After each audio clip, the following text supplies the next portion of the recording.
हमारे Rahim welcome to study in bullets. अच्छा जी, आज हम करेंगे प्लेटो की जो थ्योरी ऑफ एजुकेशन है। हमने पिछली वीडियो में डिस्कस किया था पार्ट 1 के अंदर कि प्लेटो का जस्टिस सिस्टम क्या है। इस वीडियो में हम देखेंगे कि प्लेटो की जो थ्योरी ऑफ एजुकेशन थी या एजुकेशन स्कीम जो थी प्लेटो की वो क्या थी, क्योंकि एजुकेशन स्कीम जो रिलेटेड है जस्टिस सिस्टम के। क्योंकि जो जस्टिस सिस्टम इसने पेश किया था प्लेटो ने, इसने कहा था कि जो डिज़र्व करता है उसको वो चीज़ दे दी जाए। उसने 3 क्लासेस उस सोसाइटी की बनाई थी, जिसके अंदर उसने एक रूलिंग क्लास यानी फिलोसफर किंग बनाया था। उसके बाद उसने एक जो है जी वो सिक्योरिटी यानी मिलिट्री बनाई थी, और एक क्लास उसने बनाई थी प्रोड्यूसर्स की।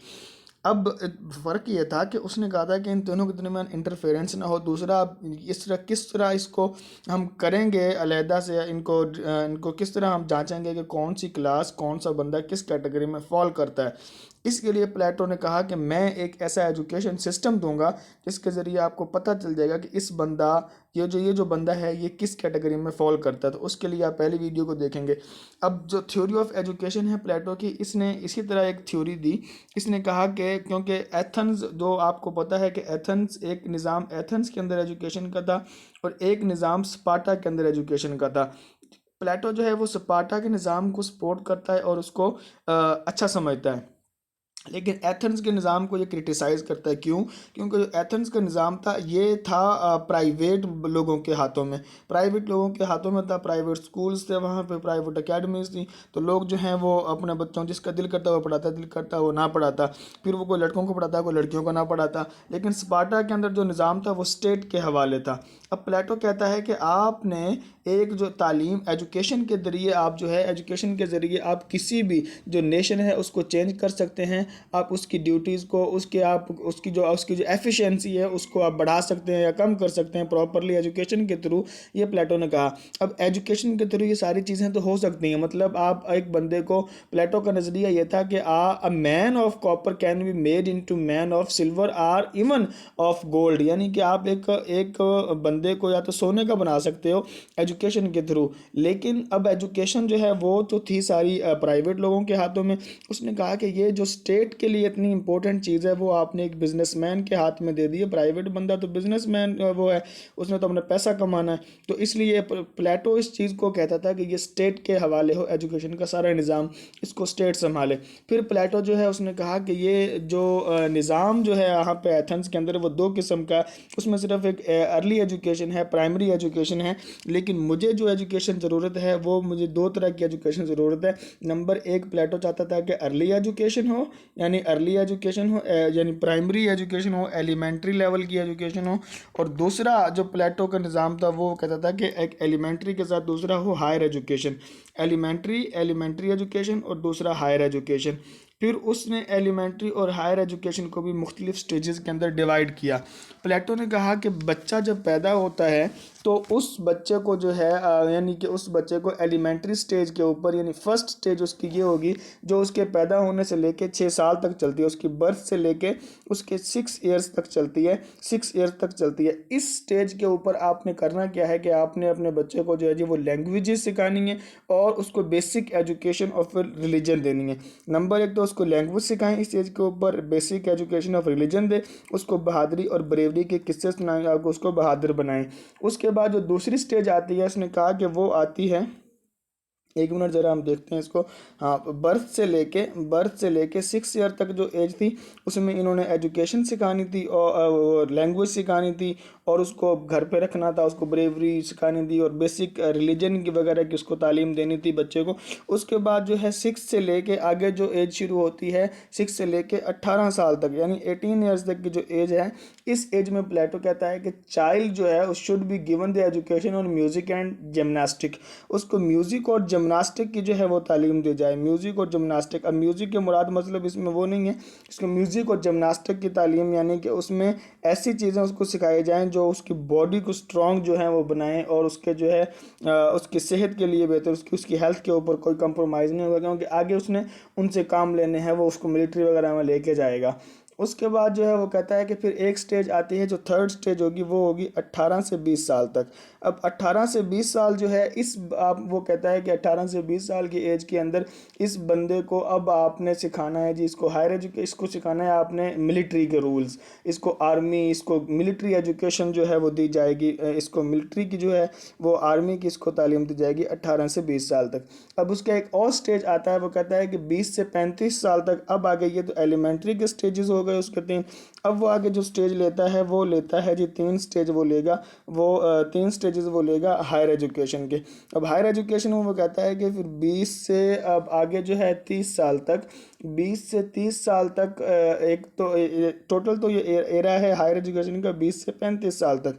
लेकिन वो कहता है कि 20 से जो 30 ईयर्स हैं, 30 साल तक, इन सालों के अंदर आपने सिखाना है, इसको मैथमेटिक्स सिखाएं और इसके बाद एस्ट्रोनॉमी सिखाएं। उसके बाद आप इनको जी लॉजिक्स जो है वो सिखाएं। उसके बाद अदर जो साइंसेस हैं, जियोमेट्री है, जितनी भी चीज़ें हैं वो आप उनको सिखाएं। जियोमेट्री आप सिखाएं, साइंस से दूसरी जो साइंसेज हैं उनको सिखाएं और मैथमेटिक्स जो है वो सिखाएं। अब ये 20 से 30 साल तक। लेकिन आगे जो है एक स्टेज ये हो गई हायर सेकेंडरी के अंदर। अब हायर स्टेज के अंदर, हायर एजुकेशन के अंदर दूसरी स्टेज है, उसने कहा था कि 30 से 35 साल, 30 से 35 यानी जो आखिरी 5 साल बचेंगे 30 से 35, इसमें आपने इनको सिखाना है डायलैटिक्स। डायलैटिक्स क्या है, यानी कि आपने इसको मंतिक या मनात का इल्म ये सिखाना है, फ़िलासफ़ी। इस केस में फ़िलासफ़ी उनको सिखाएं। अब जो बंदा मतलब ये जो आखिरी वाली स्टेज पे पहुंचेगा उसको आपने उठा के बना देना है बादशाह, किंग, तो ये कहलाएगा फ़िलासफ़र किंग। अगर एक बंदा इतनी एज तक नहीं पहुंचता इस स्टेज तक, तो आपका वो जो एम है एजुकेशन का कि फ़िलासफ़र किंग हो, वो पूरा नहीं होता। तो अब प्लेटो की जो ये थे प्लेटो की एजुकेशनल स्कीम। अब इसने करना क्या है कि इसने कहा कि इसके बाद जो है ना इनकी आपने इसके स्क्रीनिंग टेस्ट करना है। कैसे करना है कि आपने एजुकेशन आप उसको दे रहे हैं, एजुकेशन के बाद आपने देखना है कि आपने एक जो है प्रोड्यूसर क्लास वहाँ से आपने निकालनी है, प्रोड्यूसर क्लास निकालनी है। फिर आप कुछ ऊपर जाएंगे तो आपने वहाँ से मिलिट्री निकालनी है। जो एंड पे बच जाएंगे वो आपने आपने उनको फिलोसफर किंग बनाना है। आप इसको देखेंगे कि ये इनका एजुकेशन सिस्टम है प्लेटो का।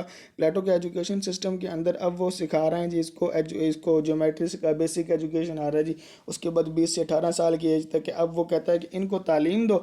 जब आप इनको तालीम दे रहे हो तो इनका फिर एक स्क्रीनिंग टेस्ट लो। अब जो स्क्रीनिंग टेस्ट के अंदर जो पास होंगे 20 साल के बाद, तो उनको आपने आगे भेज देना है। और जो 20 साल की एजुकेशन के बाद पास नहीं होते उनको आप इधर ले आएँ, वो आ जाएंगे, वो उन उससे पहले जो रह जाएंगे वो आप ले आएँ इधर, ये हो जाएंगे प्रोड्यूसर्स में, प्रोड्यूसर्स बन जाएंगे। और इसके बाद जो बच जाएंगे और जो यहाँ पे फेल हो जाते हैं, जो यहाँ स्क्रीनिंग टेस्ट लिया जाएगा, उनको आप ले आएँ इधर, ये आ जाएंगे जो मिलिट्री में, वो आपकी मिलिट्री के लोग। अब यहाँ से कुछ लोग जो बचेंगे उनको आप आखिरी जो है 20 से आखिरी जो यहाँ से 20 से 30 साल की एजुकेशन देंगे। 20 से 30 साल के बाद उनको फिर आप फील्ड में लेके जाएंगे। अब फील्ड में भी कुछ लोग फेल हो जाएंगे तो वो वापस आ जाएंगे इन्हीं शोबाजात में। अब यहाँ से जो 30 से 35 साल की एज वाले जो लोग बचेंगे, जो इस एजुकेशन को हासिल करेंगे फ़िलासफ़ी, और जो यहाँ से फिर पास होंगे, फील्ड से निकल के आगे जाएंगे, तो वो आप यहाँ पे ले आएँ। ये होगा जी आपका फ़िलासफ़र किंग। तो ये आपका रूलिंग क्लास होगी ये वाली। तो इस तरह उसने ये डिवाइड किया। ये एजुकेशन सिस्टम था प्लेटो का। अब प्लेटो के एजुकेशन सिस्टम की कुछ बुनियादी जो खसूसियात हैं, कुछ फीचर्स हैं, वो एक तो नंबर एक तो ये हैं कि इसने मर्द औरत का डिफरेंस नहीं रखा। इसने का बोथ जेंडर जो हैं, मैन और वोमेन जो हैं, वो दोनों एजुकेशन जो है वो हासिल करें और अपनी क्वालिटीज़ और एबिलिटीज़ की बुनियाद पे आगे जाएंगे। उसके बाद दूसरा उसने ये कहा कि प्लेटो ने कि ये जो है जो ग़ुलाम जो हैं, जो पेजेंट हैं, जो वो उनको जो वो भी एजुकेशन को हासिल करें, और जो दूसरे एरिस्टोक्रेट्स हैं या जो रूलिंग क्लास हैं या जो अपर क्लास के अमीर गरीब, सारे इसको जो है एजुकेशन को हासिल करेंगे। उसके बाद उसने कहा कि जो पेरेंट्स हैं उनके ऊपर इसको नहीं छोड़ना एजुकेशन को, कि पेरेंट्स के हवाले नहीं है, बल्कि ये ऑब्लिगेटरी हो। स्टेट जो है वो हर एक बंदे को ये तालीम दे के, पेरेंट्स के ऊपर नहीं है कि बस वो उन्होंने जिसको चाहें दिलवाएं, ना चाहें ना दिलवाएं। स्टेट जो है इसको हर एक के ऊपर लाजम जो है वो करे, लागू करे। उसके बाद उसने जो सेंसरशिप उसमें दी थी एजुकेशन में, कि इसके अंदर से ऐसे मटेरियल, ऐसे शेर व शायरी है, ऐसे किस्से जो कि ऐसी लिटरेचर जो कि सुस्त बनाता है तो वो बच्चों को, तो उसको आप निसाब से निकाल दें। बल्कि ऐसे शायरों को तो वतन से भी उसने कहा जिला वतन कर दे, निकाल दें। उसके बाद उसने कहा कि इनको फिज़िकल एजुकेशन जो है वो ज़रूर मस्ट प्रोवाइड करें। फिज़िकल एजुकेशन एजुकेशन और मॉरल एजुकेशन जो उनको ज़रूर प्रोवाइड करें। और छठा इसका एक फीचर ये था, उसने कहा कि फिलोसफर किंग जो है वो उस एजुकेशन के थ्रू आप बनाएं, मतलब उसको फिलोसफर किंग जो है उसको फिलोसफी का ज़रूर वो दें। तो ये इसके 5 6 7 8 इसके जो हैं इंपॉर्टेंट फीचर्स थे। अब एक इसके ऊपर जो आ गया है कि क्रिटिसिज्म। प्लेटो जो है, इस प्लेटोनिक एजुकेशन सिस्टम जो था इसके ऊपर क्रिटिसिज्म अब क्या आता है, अब हमने इसका क्रिटिसिज्म देखना है कि इसके ऊपर क्रिटिसिज्म क्या आता है। नंबर एक तो इस पर क्रिटिसिज्म ये था कि ये बहुत लॉन्ग टन्योर का एजुकेशन सिस्टम था। 35 साल कौन बंदा पढ़े उसके बाद पीछे रह किया जाता है। फिर उसने कहा कि 50 साल तक रूल करेगा, उसके बाद वो फिर जी चलो मजहबी उसमें आके मंदिर में आके मजहब में आके गुजारेगा अपनी ज़िंदगी। तो अब 35 साल इतना लेंथी जो टन्योर है, इसको कौन इतना ज़्यादा टन्योर चलेगा। तो ये एक बहुत लेंथी इसका सिस्टम था। दूसरा जो है इसके ऊपर ये था कि इसने सिर्फ फिलॉसफी और मैथ वगैरह को इसने सिर्फ फोकस किया कि जी ये इसको सिखाया जाए, जिमनास्टिक सिखाया जाए। अब जो दूसरे इंपॉर्टेंट मज़ामीन हैं, सोशियोलॉजी है, सोशल वर्क है, पॉलिटिकल साइंस है, मैनेजमेंट वगैरह, तो वो तो उस पर फोकस ही नहीं किया। तो इसकी एजुकेशन जो थी वो भी सिर्फ एक ही उसके लिए थी। दूसरा इसने इसमें एक ये था कि इस ये ह्यूमन साइकोलॉजी के साथ कॉन्फ्लिक्ट करता है कि सोसाइटी जो है वो उसका पैटर्न ये नहीं है, मतलब ह्यूमन जो है वो variety of education, variety of growth चाहता है। लेकिन यहाँ पे सिर्फ 3 किस्म की ग्रोथ हो रही है, या वो मिलिट्री में जाएगा, या वो रोलिंग करेगा, या वो प्रोड्यूसर्स में। तो सोसाइटी में तो डिफरेंट किस्म की ग्रोथ्स होती हैं, डिफरेंट किस्म के क्लासेज होती हैं। उसके बाद जो था इसका इसी एक स्टेज से दूसरी स्टेज का कोई रिलेशनशिप नहीं था। एक स्टेज पे तो एजुकेशन कुछ और दे रहा है, दूसरी पे कुछ एजुकेशन कुछ और दे रहा है, तो रिलेशनशिप इसका नहीं था। ये इसके ऊपर एक क्रिटिसिज्म है।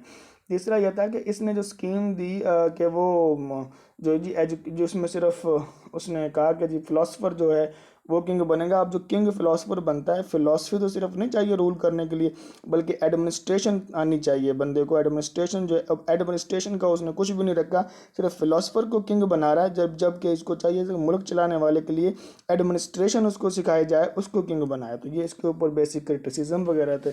आगे हम देखेंगे इसका कम्युनिज्म क्या है, communism on wives and communism on properties. क्योंकि उसने कहा था अब जो फिलोसफर बनेगा और जो जो है किंग बनेगा और जो एडमिनिस्ट्रेशन में आएगा उनको, और जो आर्मी में जाएगा उनके लिए मस्ट ये है कि ना तो वो कोई प्रॉपर्टी पोजेस करें और ना ही उनकी कोई मैरिजेस का सिस्टम हो। तो प्रॉपर्टी के बगैर ज़िंदगी और मैरिजेस के बगैर, ये 2 किस्म के कम्युनिज्म थे। इनको हम डिस्कस करेंगे, communism of wives and communism of property of the Plato. तो ये था जी प्लेटो का concept of education. Please like and subscribe the channel. Thank you.